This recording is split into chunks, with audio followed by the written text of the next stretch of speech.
Jérôme Chaban, bonjour, vous êtes le Bonjour fondateur Gérard. de Piano à Lyon et vous avez débuté cette nouvelle année, j'allais dire en fanfare, avec le concert de l'Argentin Nelson Gerner qui a littéralement enthousiasmé votre public. Alors, je voudrais savoir d'abord comment vous faites le choix de vos artistes, des artistes que vous invitez, et parfois des jeunes que personne ne connaît encore, vous les dénichez où? Je réponds un peu à l'attente du public aussi. Vous savez, on sait qui fait l'actualité. Il faut se tenir au courant des artistes qu'on entend dans les grandes capitales, qui ont une activité discographique aussi. Il y a aussi ceux qui sont fidèles de la programmation, qui reviennent régulièrement, mais qu'on apprécie aussi à Lyon. Il y a effectivement les jeunes qu'il faut savoir aller entendre dans les festivals.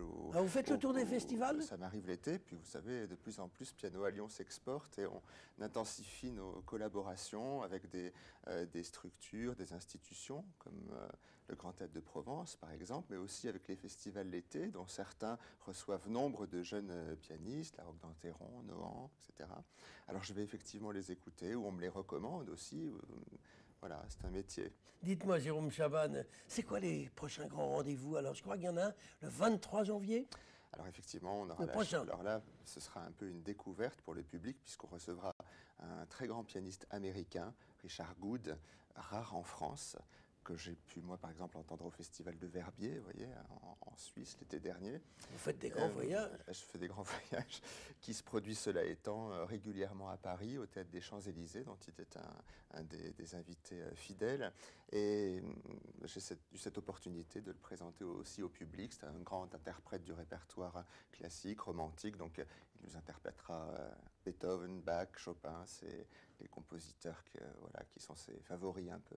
On aime bien la musique, le jazz, c'est pas votre truc? Je crois que c'est un public différent. Moi, j'aime beaucoup le jazz. On m'a souvent demandé pourquoi pas de jazz à Piano à Lyon. Nous l'avions fait l'été dernier à la Confluence, dans un concert en plein air offert aux habitants de la Confluence. On avait fait moitié classique, moitié jazz. Pour la programmation annuelle, moi, je préfère en rester au répertoire classique, on va dire, quoi. Jérôme Chaban, le 6 février, j'ai vu, alors que vous aviez, j'allais presque dire, votre bouche-trou préféré, parce que vous nous le refilez tous les ans. Pas tous les ans, Gérard, mais c'est le pianiste qui avait ouvert la saison de Piano à Lyon il y a 14 ans, mais c'est que l'année prochaine, on fête les 15 ans, hein, mais qui a une... on va redonner quand même son nom, c'est Michel d'Alberto, qui a été célébré cette année par la sortie d'un coffret qui reprend l'intégrale de tous ses enregistrements pour Warner. Et voilà... pour lequel d'ailleurs nous produisons un disque d'ailleurs de sonates de Beethoven qui sortira pour l'année Beethoven en 2020. Nous, c'est Piano à Lyon en partenariat. C'est vrai que vous travaillez beaucoup, alors à titre personnel, avec Michel d'Alberto. On accompagne de plus en plus d'artistes dans leur carrière, mais les productions discographiques ont toujours fait partie des activités de Piano à Lyon, surtout lorsqu'elles servaient à accompagner justement le démarrage de la carrière de jeunes solistes. Pour Michel d'Alberto, on a eu ce beau projet, collaboration avec un label, la Dolce Volta, qui fait un excellent travail, même à l'international. Et pour Piano à Lyon, c'est comment dirais-je, aussi une occasion de faire rayonner la marque et sa programmation. Jérôme Chaban, j'ai vu que pour le premier trimestre, vous avez pas moins de 6 concerts qui sont programmés. Le rythme de croisière aujourd'hui, c'est d'une quinzaine de récitals par saison, effectivement. Et donc, il y en a 6 jusqu'à début avril. Exactement, 2 par mois, je crois, jusqu'à début avril. Voilà, puis, avec début avril. Avec Martha Argerich qui revient début avril pour 2 soirées. On aura la chance de pouvoir entendre à Lyon, car elle est une artiste rare en France. Rare en France, est-ce que c'est exact ce qu'on dit? C'est qu'il y a des Parisiens qui font le déplacement à Lyon pour écouter vos artistes qui viennent dans le cadre de Piano à Lyon? Vous savez, la dernière fois qu'elle est venue, je crois qu'on a eu des Italiens, des Suisses, des Allemands, des Parisiens. Voilà. Effectivement, quand les salles sont pleines à Paris, les mélomanes viennent à Lyon. Donc j'imagine que là, c'est déjà plein pour les 2 soirées avec cet immense artiste? C'est sur le point de l'être. Ça ne l'est pas encore tout à fait, donc il peut y avoir quelques mélomanes chanceux qui peuvent avoir des billets. Dites-moi, vous êtes une des seules grandes manifestations culturelles à Lyon qui ne soit pas financée largement ou en totalité par des fonds publics, par la municipalité. C'est possible de vivre sans subvention? Heureusement, on en a un tout petit. On est un peu soutenu quand même par la ville, au moins, pour ce qui concerne la mise à disposition de la salle. Alors c'est ce que j'allais dire, vous avez la salle gratuite. C'est jamais acquis, mais enfin, en principe, oui. Voilà, c'est le deal. Bon, mais on est aidé aussi en matière de communication. En matière de communication, ils vous aident. Ce qui n'est pas non plus négligeable, quoi, mais, sur un budget. Mais comment vous faites pour vivre? Ce sont des gens qui viennent au concert?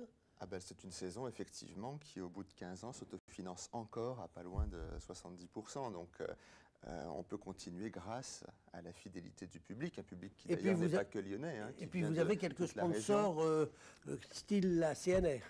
On a encore la CNR, je ne sais pas si ça va continuer, oui, mais vous dites ça tous les ans. On peut se féliciter d'avoir jusqu'à présent encore le soutien de la CNR, du groupe Axotel aussi. Dont le président de Piano à Lyon est Roland Bernard. Le directeur général, exactement. La Spedida également qui nous aide, la Fondation Safran. On a quand même le soutien de mécènes, aussi parce que nous aidons les jeunes artistes. C'est souvent cet aspect-là de notre travail qui est récompensé par le mécénat. Avant de nous quitter, juste un petit mot. Vous rêvez pas un jour de pouvoir organiser Piano à Lyon dans une salle plus prestigieuse, style l'Auditorium de Lyon? L'auditorium pour le récital de piano, c'est trop grand. Moi, je regrette en revanche qu'on n'ait pas une vraie belle salle de concert à Lyon, moderne, et qui soit plus adaptée quand même à une programmation comme celle de piano à Lyon, quoi.